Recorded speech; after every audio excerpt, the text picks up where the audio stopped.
Hey guys, Nick with Raven's Eye Off-Road. We're doing a quick install video today. Got some new set of switches for the truck. I used to have the VO switch, whichever you call it, and I decided to change that up and got a new switch setup, and I thought I'd show it to you and run through a real quick install on it and see how it works. So let's check it out.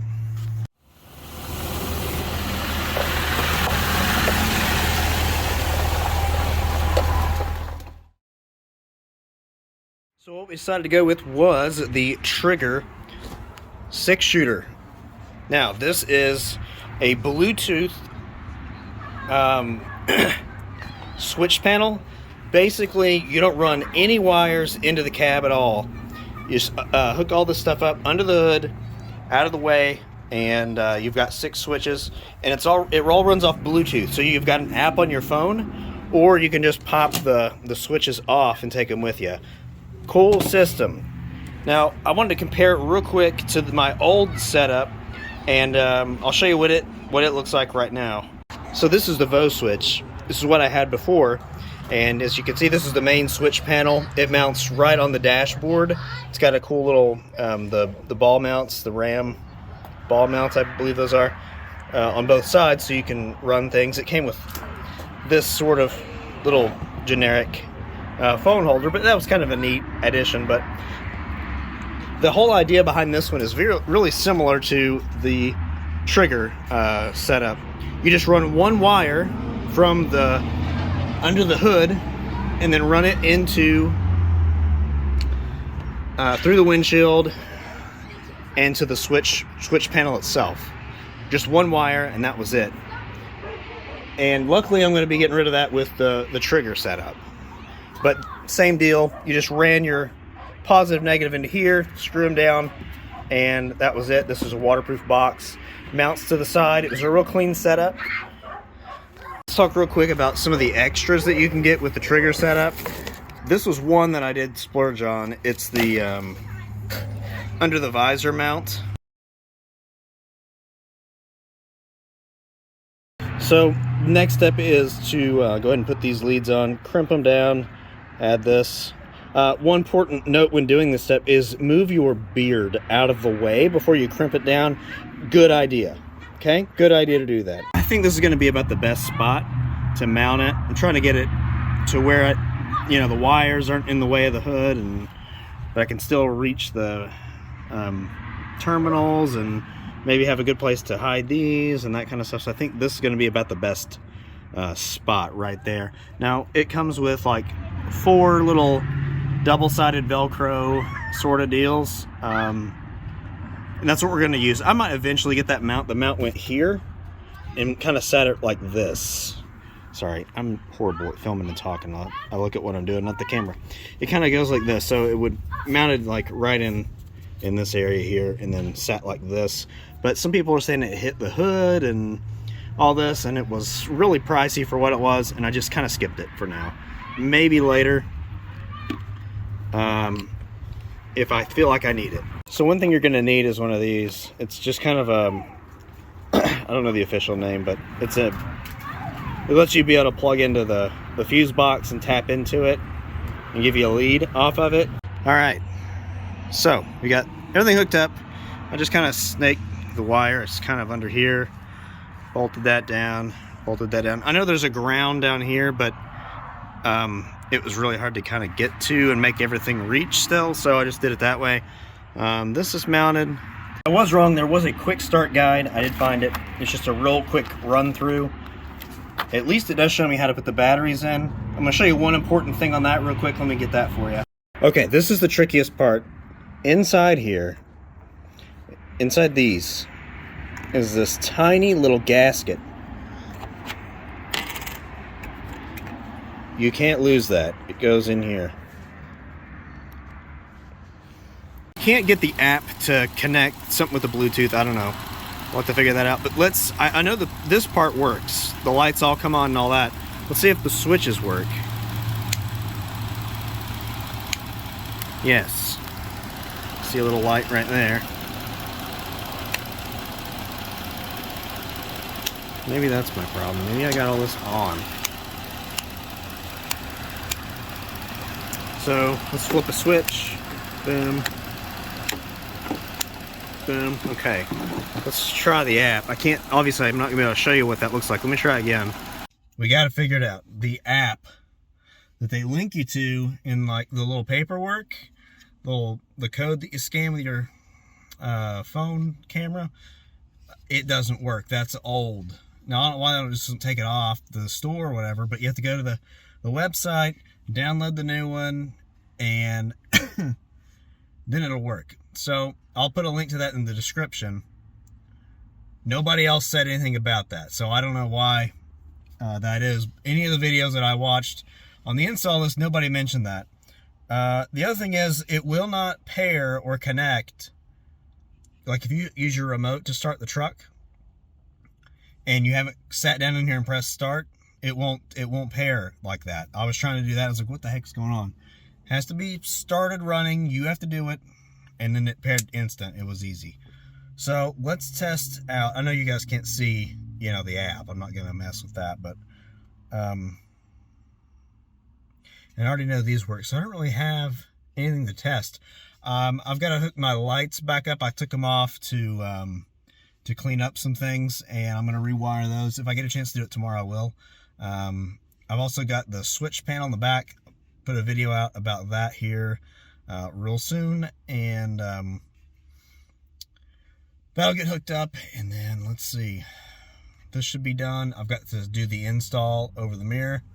If I can do it tomorrow, I will.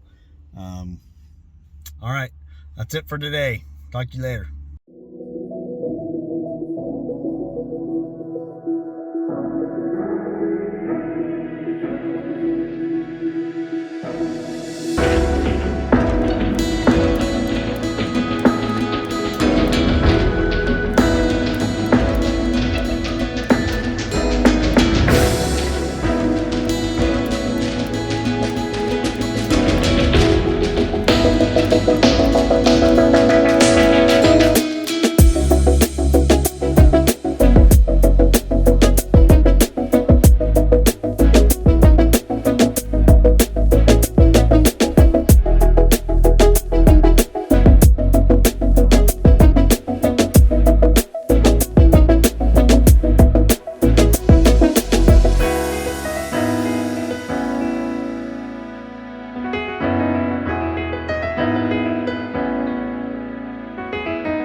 Alright guys, so it's a few days later. We got the under the hood part hooked up. I went ahead and it was super cold, but I said, you know what, heck with it. And I installed the little panel above the rear view. And that has an option where you can hardwire it, and you have to tap into some of the lights or the wires that are up there. And I didn't go that far, and I'm kind of glad I didn't. So I didn't take a video of that bracket installation, because basically you just pop down this header, pop two little pins out of this passenger airbag indicator, and then put it into the bracket and all this. It's not that big of a deal. It's pretty easy if you follow the instructions. It was an option, so I didn't take a video of that. Plus, it was super cold. After that, everything mocked up, and it was really clean looking. I liked it. It looked really nice. It looked factory. It was out of the way, which I really like. Then I started kind of tinkering with some things, and I ended up not liking it. I uninstalled the whole thing and sent it back. The app, it worked great. The app was better than the switches. You could put it on like a strobe effect right from the app. You could change the colors of things if you had it hardwired. All that was cool. What I didn't like was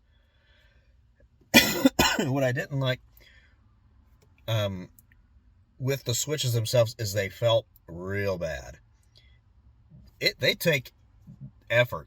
Like, your finger's gonna bend. I'll put a video.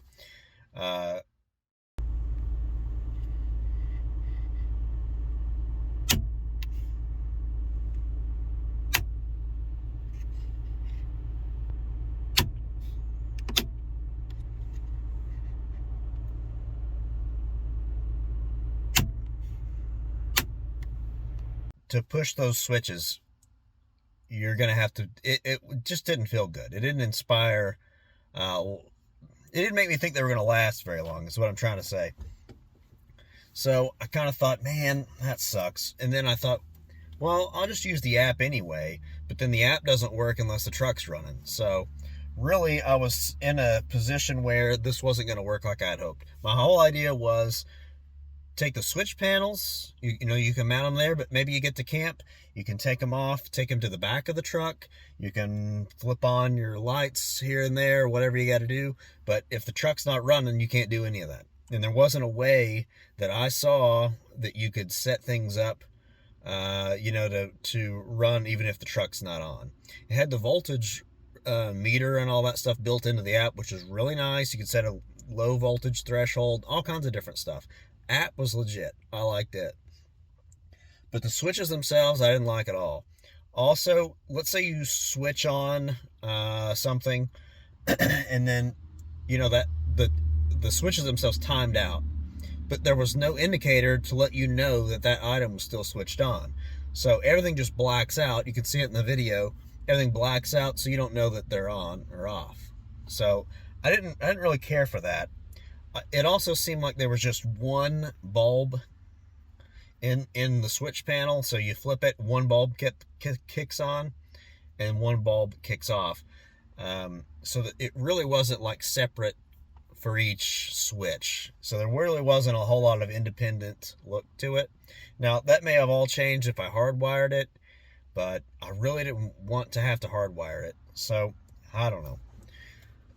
Not my favorite. So I did send it back. I went back to the Vo switch, and I'm pretty happy about it, to be honest. The Vo switch has 8 switches instead of 6, and you can set the way the brain on the Vo switch is set up. It's 2 rows of 4 that you can plug into with the relays and stuff. And you can set one side or the other to, I believe, to work if the truck is off. So I think that's kind of handy. What I did was I installed a switch panel in the back. It's in the deck.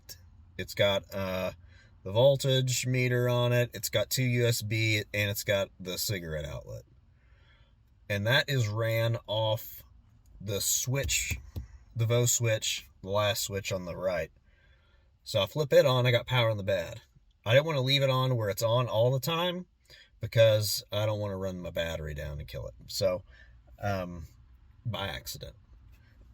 So we're driving somewhere, fridge is in the back, batteries in the back, and all that. You can flip it on and charge stuff. I kind of like it that way. I think that's how the factory has it, where you have to press a button to kick it on anyhow.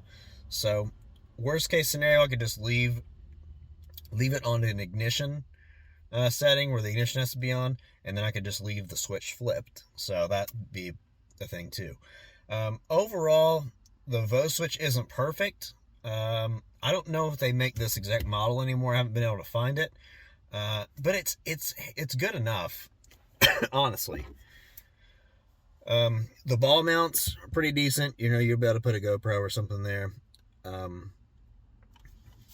The switches feel way better. I mean, these are butter smooth switches. I'll make a video here real quick. I'll flip it around and just show. But the only thing I don't like about it is you can't really customize what the switches say. They're all pre-labeled. You can pop them off and put other ones in. There's like, they give you a bunch. But it's mostly just like lights, like fog light, backup light, rock light, cube light, off-road light, LED light bar. It's like, gosh. There's one that's compressor and winch power and stuff like that. But anyway, just thought I'd share. I think the 6-shooter is good, and I would have kept it, but it was so pricey, and I expected better for my money, to be honest. It was over $300 for that switch panel, and for the switches to feel like garbage like that, I don't know. It just didn't feel good. I like this better. It was a lot less. and it seems to be more quality. They put all their money into the Bluetooth aspect. Everything else felt low grade. So it will work. And if you don't have a switch panel, there's nothing wrong with getting the 6-shooter, especially if you don't really plan on flipping the switches all that much. And maybe they would wear over time and feel better. I don't know. But I wasn't going to risk it. So that's what we did. We went back to VoSwitch. That's it for now, guys. Let me know what you think. We'll talk to you next time. Like, comment, subscribe, all the good stuff. See you next time.